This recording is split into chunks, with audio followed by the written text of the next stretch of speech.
Yo, what is up, everybody? This is not the usual starting five you guys see at the rec. It's me, Walsh, Brian, some guy at center, and oh yeah, a mascot. That is Blaze the Cat, the Portland Trailblazers mascot, who's stepping back and draining that three-pointer right there.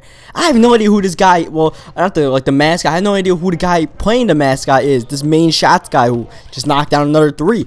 We just need an extra, me, Brian, and Walsh, we just need an extra guy to join the rec, and all of a sudden the mascot got next with us. I was like, oh man, I always wanted to play with a mascot. And check out this perfect release right here. I was inspired by Blaze early on. That had to get that perfect release to go down. And we got 3 threes to start the game, and Blaze is going to knock down this shot as well to go 4 for 4 from the field and 3 for 3 on his own. But yeah, I've always wanted to play with a mascot in 2K, but it's not that easy to find mascots as... Dude, it's still perfect from the field. Because mascots are, you can only be a legend 3 to be a mascot. And you have to buy the costume for like 100,000 coins. So, being a legend 3 is like damn near impossible. As Blaze finally misses a shot there. But Brian gets the offensive rebound and putback. But, yeah, put it this way. I'm not even a legend 1. And I played over 500 park and rec games combined. And I have no idea what it takes to be a legend 3. It has to be a ton of games. You have to play this game a lot. I play 2K a lot. I'm not even a Legend 1. I'm like halfway to Legend 1.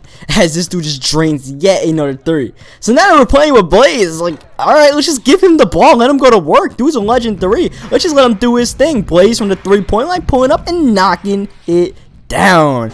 And this dude was money. I mean, you're a Legend 3, you gotta be really good at the game, at least on offense, and that's what he was. He was zigzag cheesing, he was step back cheesing, the usual stuff you guys see at the rec, and everything was falling for this dude.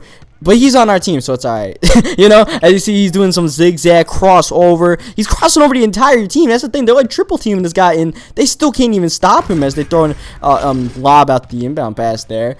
But yeah, they're like triple teaming this guy. Here he's wide open. I get him like wide open for a jumper here. And he zigzags a lot, so I'm not really getting much assists. So I'm okay with that, though. Everybody sacrifices their numbers for Blaze. Though here, Blaze is throwing up the oop to Walsh, and Walsh throws it down. I think that was the second Blaze to Walsh alley-oop connection is there.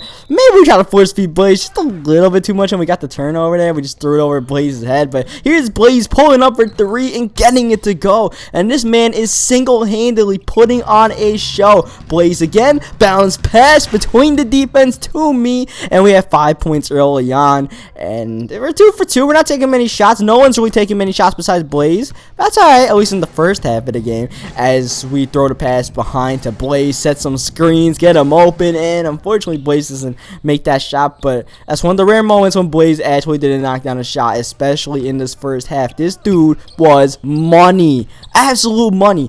50 points. We're on pace to score 100 in this game. Solely thanks to Blaze the Cat, as he can't beat the buzzer there. But like I said, we got 50 points, and Blaze must have at least 35 of them as we throw up the oop. I didn't get the assist. I don't know what in the... It was kind of a glitchy lob, but we got points out of it anyway, so we find Brian in the paint. Now in the second half, Brian, he's usually pretty demanding of the ball, to put it nicely. So he was getting kind of frustrated that Blaze was taking most of the touches in this game, as Blaze gets a touch and a bucket there. So, we were spreading out the ball a little bit more in the second half. Plus, Blaze started missing a lot of those like crazy shots he was making in the first half. So there's a little bit more ball movement in the second half than just inbounding and passing it to Blaze. Though we had to give Blaze the Cat his touches, because he was stepping back for 3 and he was knocking them down still. But it was a close game, so we couldn't just force feed the man. We had to make sure we executed, and we had to make sure we won the game. You know, it's cool and I'll play with the mascot, but we had that kind of show going on and we don't win. It's a lost cause, and it's a 9-point game, and they're trying to make it a 6-point game going into the fourth quarter. 7-point game. They'll take that because they were down double digits early on when Blaze was putting on that show in the first quarter, and he just couldn't, you know, hit anything but the bottom of the net. As we play some good defense there, this starts a transition break. We're looking for Blaze, bounce pass, and Blaze, of course, zigzagging and just unnecessarily zigzagging. Like, he could just put up the 3 to the top of the key or the deep 2, whatever it was, but he still does that anyways. But it's still a 7-point game. We're not really playing much defense on the other end. Blaze was kind of getting ripped on the defensive end, so You know, we were in a little shootout here, and plus our offense did go a little bit cold, but we started, you know, like I said, was spraying the ball around. Walsh started heating up in the second half. He was knocking down shots, and Brian was inbounding it to Walsh. That play worked 2 times in a row. Here, my dude, he's tired. He was putting up a lot of shots, my guy. For the most part, you know, I think I held him to 9 points, which is pretty decent. He was just chucking up threes. We eventually got him to be tired as Walsh throws up the lob to Brian there. Walsh and Brian making a nice little connection in the fourth quarter to help us put this game away. Though Blaze just randomly takes that 3-pointer there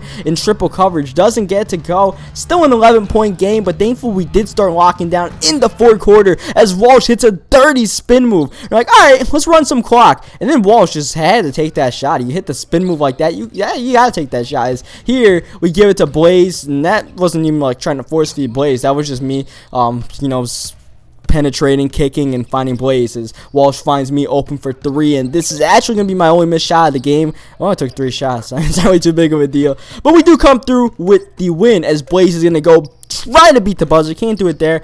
But that dude, I don't know how much points he had. Like I said, I didn't talk to the guy or anything.